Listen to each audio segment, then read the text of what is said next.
Hello everybody, and welcome to the Atomic 67 channel, where we talk about and showcase everything Las Vegas and the surrounding areas.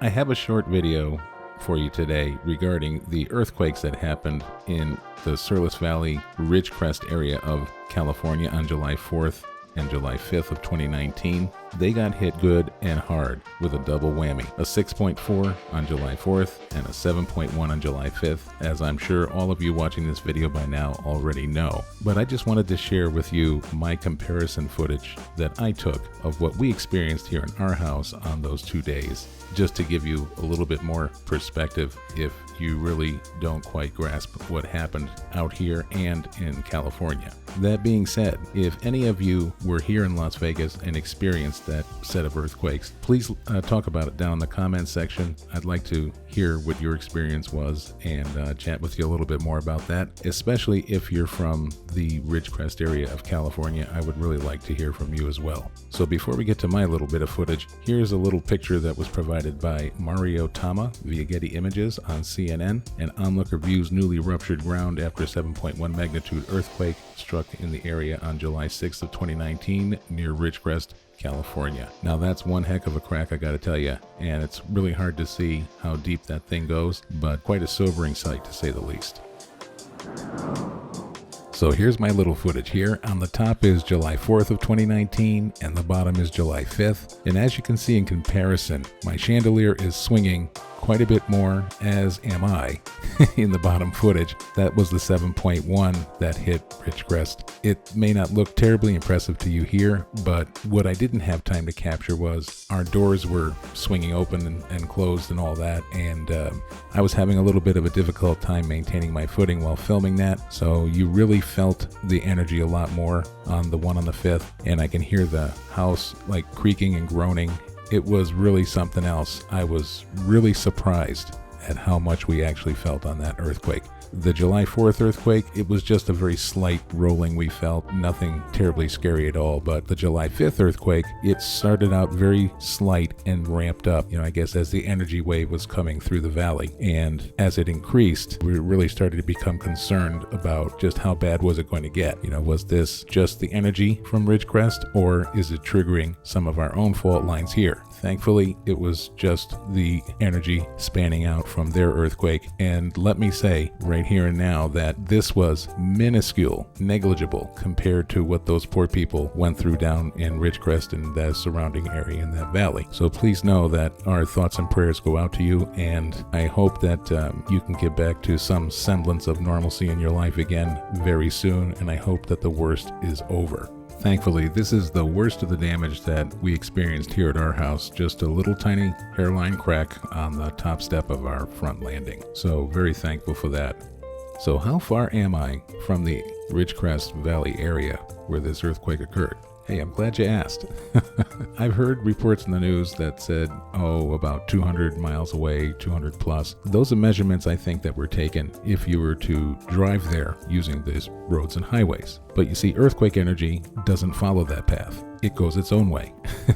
And it makes a beeline for wherever it's going. So it spreads out like a big circle. So if I was to measure from here in North Las Vegas, the section that I live in, out to Ridgecrest, it comes out to 146, let's just call it 147 miles as the crow flies.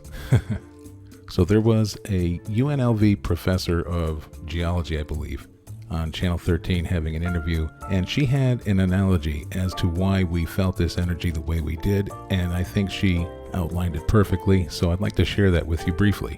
If you look at the Las Vegas Valley, it's surrounded by mountains. That's what makes it a valley. The mountains being the edge of the jello bowl, if you will, and then all of everything in the center, us and our homes and buildings being the jello. When that energy makes a beeline across those mountains, it knocks into those mountains and it jiggles everything else in between. You might feel the energy, say, a little bit more than you would if the mountains weren't present, if it was totally flat. So I thought that was a really good analogy. I also watched a news clip where they interviewed a gentleman at the top of the stratosphere, among the many others that were up there when this earthquake happened, and he described what he went through and what he felt when the 7.1 hit. Pretty much he said that thing was rolling, rocking, and moving around like nobody's business, and he made his peace with God, and he really thought that, well, this is the big one, and this thing's going to collapse, and that's going to be the end of me. Well, thankfully that never happened. It went undamaged, and there were no reported injuries to my knowledge. But the stratosphere, or they renamed the Strat now,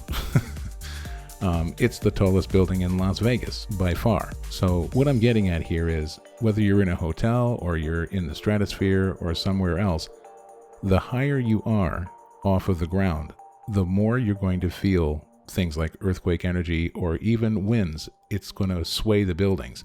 They're designed to move and sway with the wind to a certain degree and to absorb a certain amount of seismic energy. Especially buildings that are newly constructed here are built with the latest seismic coding in mind.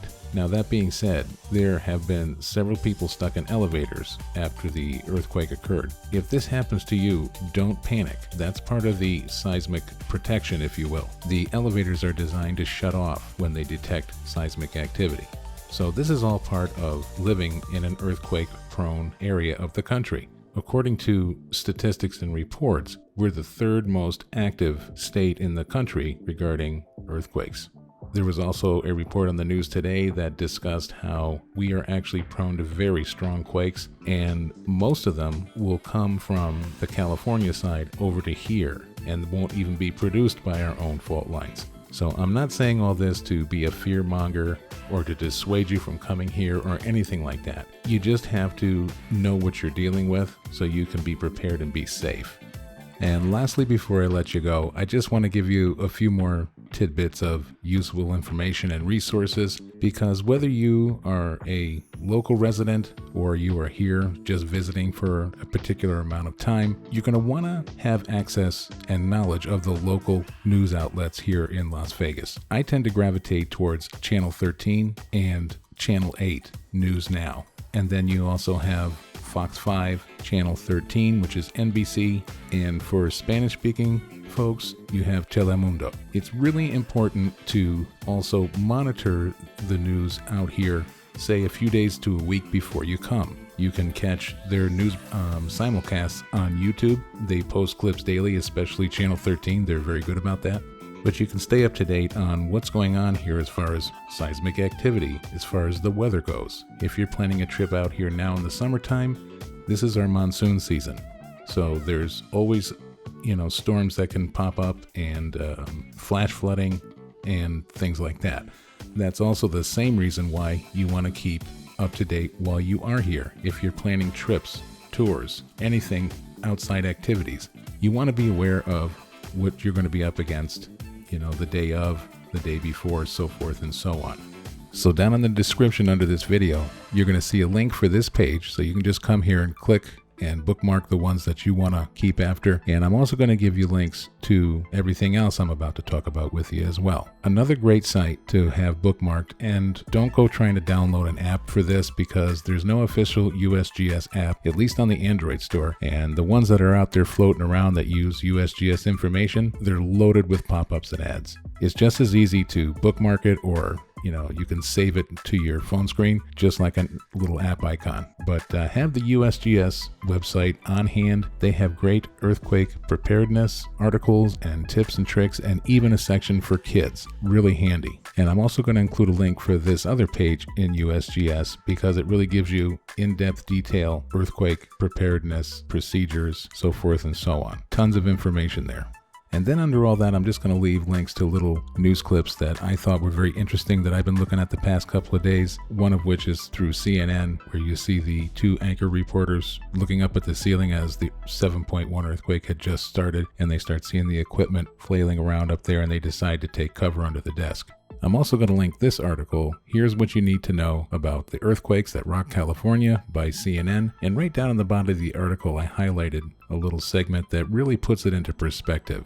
Friday, July 5th's earthquake was 11 times stronger than the earthquake on Thursday, July 4th. Now that really kind of gives you an idea of just how strong those little fractions of numbers are. To the average layman, such as myself, you wouldn't think that there would be a huge difference between 6.4 and 7 or 7.1, but there's a massive difference. And if you scroll down a little further on the page, you'll see this earthquake measurement chart, and it shows the different magnitudes and the damage associated with them. So every whole number jump, so like from a 3.0 to a 4.0, that's 32 times the strength. That's unconceivable to me.